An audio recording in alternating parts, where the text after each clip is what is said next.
I feel like a Jimmy Bob James. How's that? Down here in Fort Worth, Dallas area. Yes. You're really into this Texas thing. Well, I just got here yesterday, and I've never really been here, and I like it here. I haven't eaten any of the Texas food yet, though. No Tex-Mex? Not Tex-Mex yet. I mean, we got in late last night, and for tonight for dinner we're going to go out. All right. Yeah. And then we'll talk about the heartburn and the pain. The heartburn and the pain and the yeah. Anyway, it's good to see you. Good to see you again, Bobby. I told you I'd come down and see you. Remember? And you did. Came to Los Angeles, and anytime you're in Dallas, come and see me, and here I am. Great. You're much, much thinner. Since the last time we've talked, yeah. Last time we talked was during Red Heat. I was a lot bigger, yeah. But the last two movies I've been playing the leading role, and producers feel that when you're playing the leading role with girls, you should be a little thinner. So I've been running, and it pulls the weight down a little bit, and eating chicken and salad. That's about it. And Diet Cokes. Stars lead such an exciting life. It's exciting on one hand, and it's very disciplined on the other. I mean, you have to be very careful, you know. Anyway, the checking account is looking good. Checking account's looking very good. All right. Doing all right. I finally feel a little secure now. Oh, well, for an actor, that's the ultimate. Huh? Feeling secure as an actor is very tough to do, Bobby. You know? So I said a little secure, you know. So we still got 80% to go, you know, from where I was at. You have a picture coming out here in August. The picture is Taking Care of Business. It's with myself and Charles Grodin, who's an extremely funny man. And it's about, I play a guy who escapes from prison to see the Cubs play in the World Series. And I run across this Filofax, which is like an organizer, a day runner, you know, with all the information. And it says a $1,000 reward there if you return it to this address. So I return it to this address, no one's there. It's got a key and a combination of this beautiful Malibu home, and I kind of go in there and kind of enjoy myself. And Spencer Barnes, which is Charles Grodin, is stuck in East LA. So basically I lived Spencer Barnes' life, and then we meet up at the end, you know, and we go to the World Series. But it's a mistaken identity kind of thing. It's very funny. The Cubs in the World Series, what is it, science fiction? That's science fiction, Cubs in the World Series. Yeah, well, you know, last year when we were talking about doing this movie, the Cubs were doing very well, Bobby, and it wasn't such a fantasy. So it just adds the element of comedy, I guess, you know. Of course, you're a Chicago guy originally. Yes. When we got the script, it wasn't the Cubs. I asked them to put the Cubs in. Ah. So, you know, everything we can do to get those Cubs up there, you know. You're Cubbies. Cubbies, Chicago Cubs. Yes, well, I'm from the Midwest originally. Yeah, but were you a Chicago Cubs fan, Bobby? You're going to hate me. You're a Sox fan. You know, here's the difference. You know, Cub fans like Sox fans. They like the Sox. They're happy for the Sox when they win. Like this year, they're having a great series, you know. But White Sox fans hate the Cubs. I don't understand that, the economy in Chicago. Like my fiance is a White Sox fan, and we can't even talk about the Sox and the Cubs. So I don't know. You know, there's a saying in Chicago. I don't know if you can put this on the air, but I know you can't put it on the air. But anyway, the Cubs fans will yell at the ball players. You know, forget it. I'll tell you afterwards. Okay. You know, I mean, Cubs fans will say, "Oh, your mother wears boots," you know, or "You sting." And Sox fans, you know, they say meaner things than that. There's more fistfights in Comiskey Park than at Cubs, you know. Tell me, Excuse me. Tell me about working with Charles Grodin. Charles Grodin is one of the most talented, hardest working people I've ever met. He's a writer, he's an actor, he's directed films, he's written plays. Right now he's in New York. Play he wrote, he directed, and he starred in. He's been in films for 25 years, and he doesn't let a line go by that hasn't been examined for its comic possibilities or character motivation. And it was a very intense working situation. I mean, not in a bad way, but it was exciting because we concentrated all the time. And he's very funny in his intense way, you know. He was fun. And he's very good in the movie, you know, and we play well together. A lot of people cannot tell when he's putting them on. That's true. You can't tell when Charles Grodin is putting you on. You're right. You have to always go, what did you say? What did you mean? And then he'll smile. He'll finally let you know, but no, he's tough. He's got that deadpan, dry sense of humor, you know. Man, he's funny. Did you ever try to josh around with him?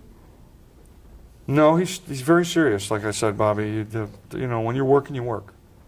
And even in the makeup trailer, when we're in the makeup trailer putting on makeup for the day, it's very quiet. And then he'll go, you know that line down in the middle of the page? I was thinking, I don't think Spencer Barnes would feel that way. I think if we can make it a little more human, make it a little, because you know what, if it's human, it's funnier. And he's always like that. A real pro, real craftsman. And is he right most of the time? When he's not, he admits it. That's a great thing. Because, you know, a lot of people, once they get an idea, especially in comedy, they think that's it then. Once they've come to the idea, they work so hard to come to it that they don't want to let go of it.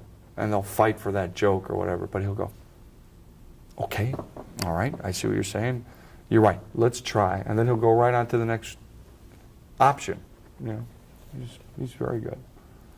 Now, you did the picture with Grodin before the Michael Caine?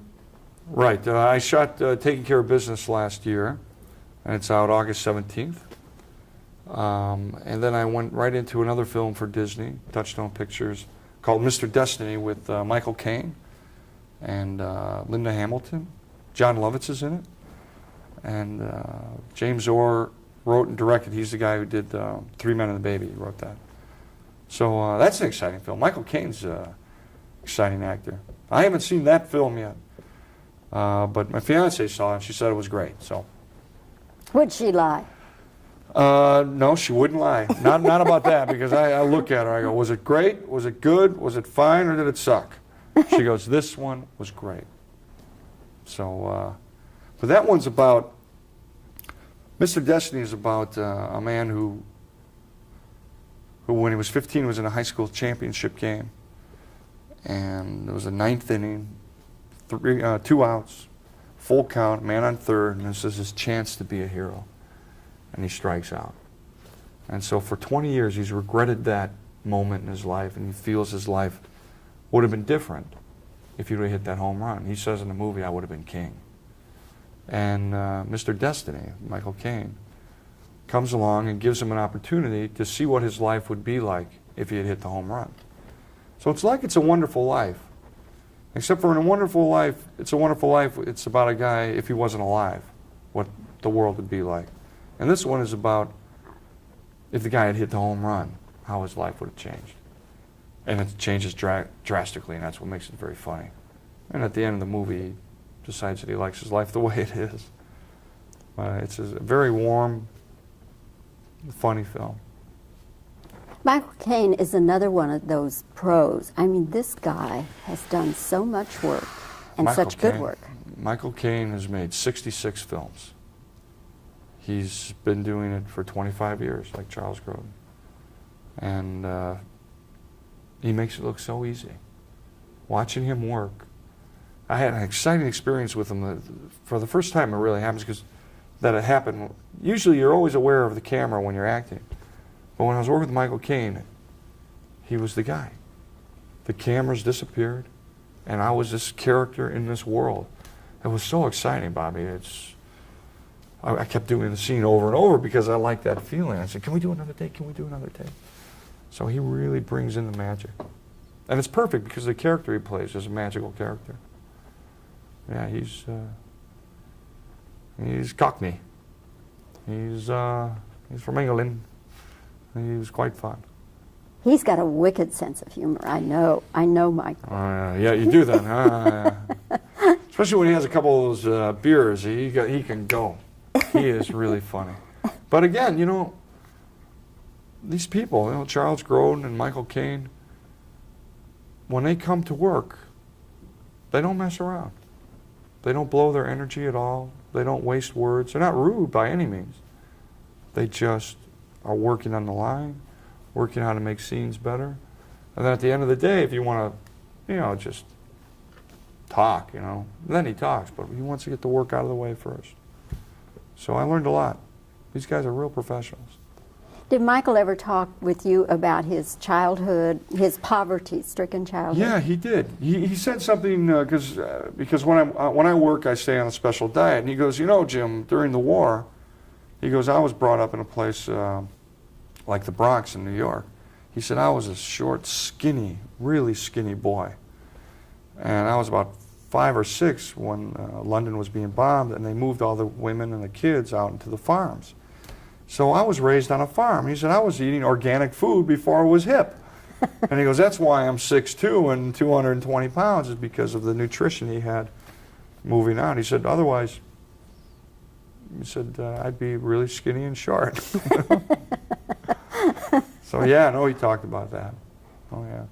I'm going to ask you a question that I asked Michael Caine, and then we can just compare the answers. Okay. When you made your first real money in show business, where you had more than enough to pay the rent and the car payment or whatever. Last week, right? Last week. This is a new experience for me, Bobby, so I can talk about it. What did you indulge yourself with in the way of some material thing that you always wanted?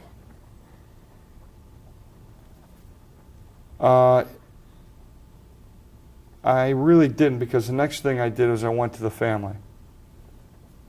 Because my family, we're basically blue-collar people and work real hard. And I got my sister a car, not a brand new one, a nice used car though.